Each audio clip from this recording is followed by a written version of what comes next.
Hi, everyone. Welcome to Crosstalk with Novell, discussions on the future of research and navigating the current landscape imparted by the social distancing in your research, patient, and student interactions. I'm Anna Zek with Novell, and with me today is Kevin Ford. Kevin is a professor at High Point University in the School of Health Sciences and the Department of Physical Therapy. He also serves as the director of the biomechanics laboratory there and will serve as interim dean starting in August. He received his PhD at the University of Kentucky in the exercise science biomechanics program. Kevin's research focuses on the design of innovative studies that answer the question of why devastating injuries occur and how to determine how they can be prevented. So he analyzes the biomechanics of really complex sports skills and movement patterns that relate to prevention of injury or enhanced performance in a variety of populations, from really healthy athletes to patients suffering from traumatic injuries. So we're super excited to talk to Kevin today. It's a great conversation and we're excited to have him here. Talk to us a little bit about what the past few months have been like for you, kind of what have been, I know there's obviously been so many lows, which have been really, really difficult, but what are some unexpected blessings that have come out of this time for you? Yeah, I mean, the easy one is family related, just from a standpoint of being able to spend time with both my daughters and my wife, and forced to do that. But with my oldest daughter started college last year, so it's kind of a neat thing to spend a little bit extra time with her, especially. And we've probably had more dinners together than in the past 4 months than the past 4 years, I would say. So that's been really neat.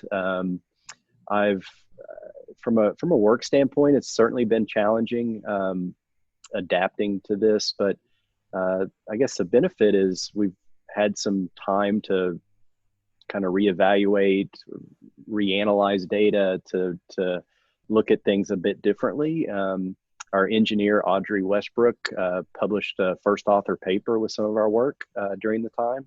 So that was certainly a high for her and for our lab. It was her first major publication. So that's kind of neat to see your team kind of succeed in that way. And then students, the biggest thing for our physical therapy students at High Point University was our first graduating class.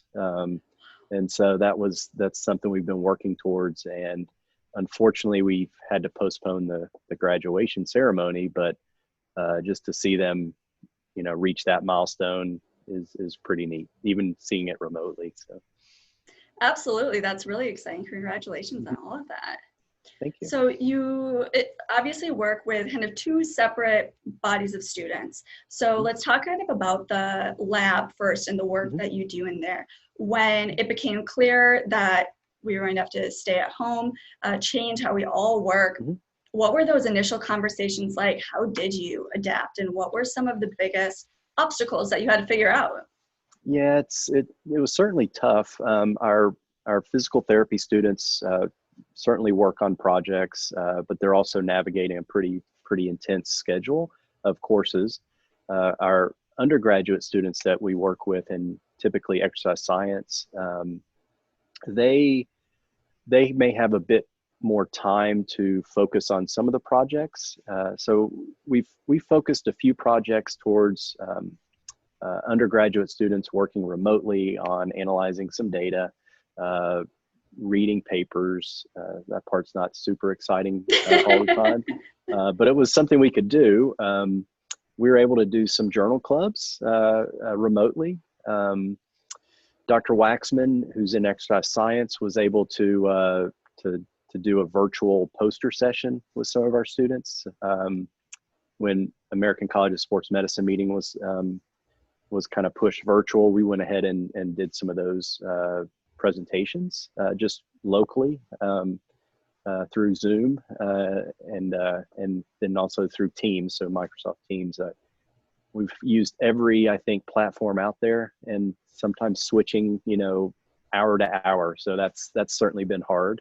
So the distance thing was initially, we tried to give a bit of break and try to just a bit of calm because there's a lot of anxiety, I think, initially.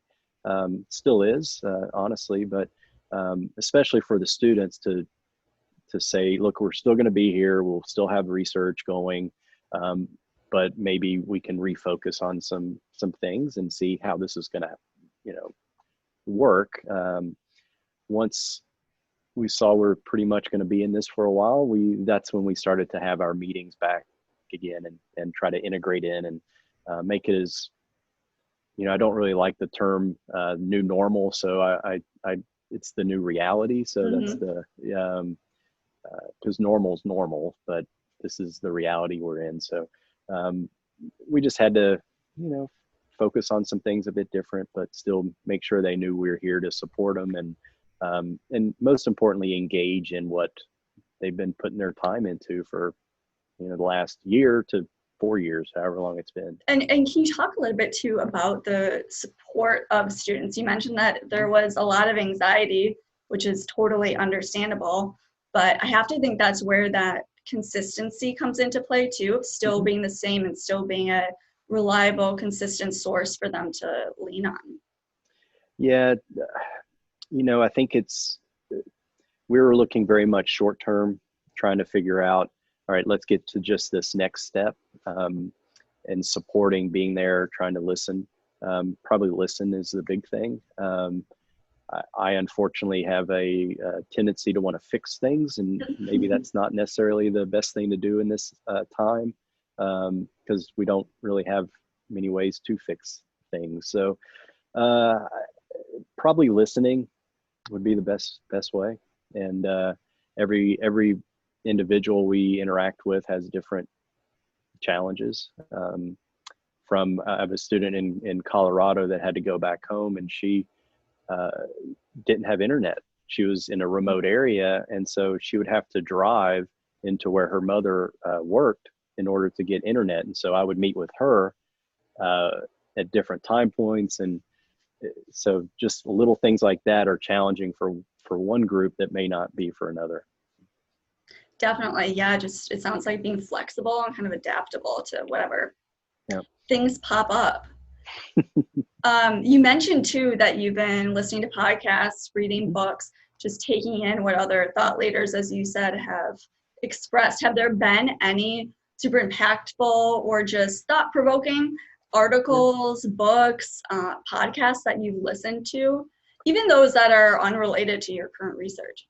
Yeah, it's a good question. I've certainly been reading more, which is good.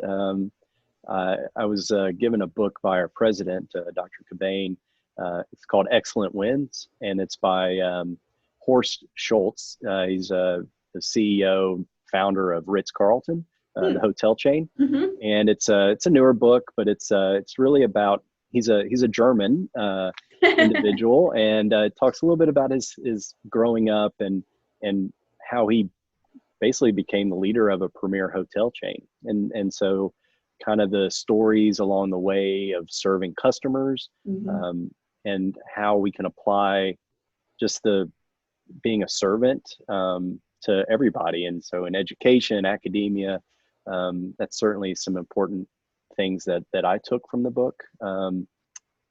And just his leadership style was all about engaging. And so that's a little bit that I took from that book. So still discussing it with some other colleagues, which is a good way to learn as well.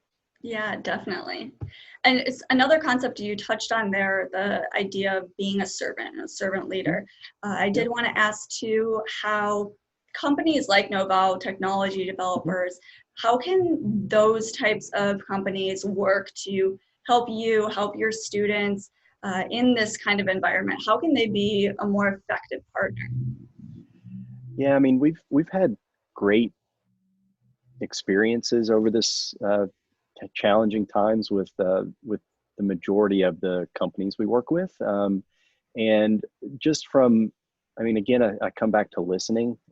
So listening to what the needs are of the researchers or of the whoever's using that piece of equipment or technology, but also for us to listen to what challenges may be coming along and actively happening.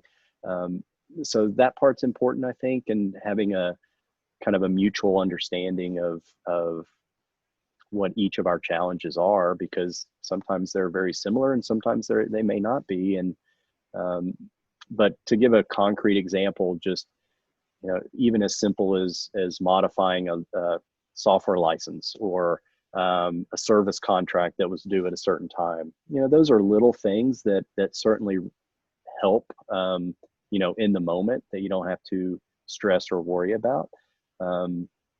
Providing opportunities like this to talk and still have interactions that we've missed at conferences, and that's been a very important growth for a lot of myself and colleagues, to interact with all the latest and greatest things that are happening. And those conferences are different now. So how do we continue to have those experiences?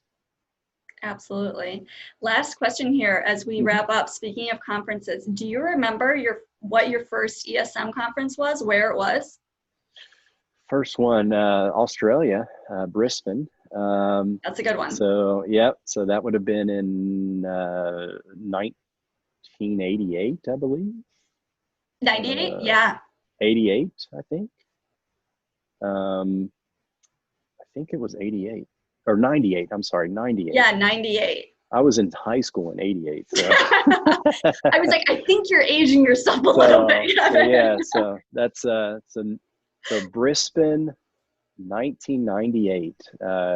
Great time. It was actually one of the first times I presented at of course at an international meeting, and it was a great experience that I still very fond of, and have certainly traveled and been able to see a lot of places, but probably more importantly, a lot of people that have had a big impact on me, because you see what makes labs work. And it's not the fancy, our lab is beautiful here at High Point, but and well equipped with a lot of Novell equipment.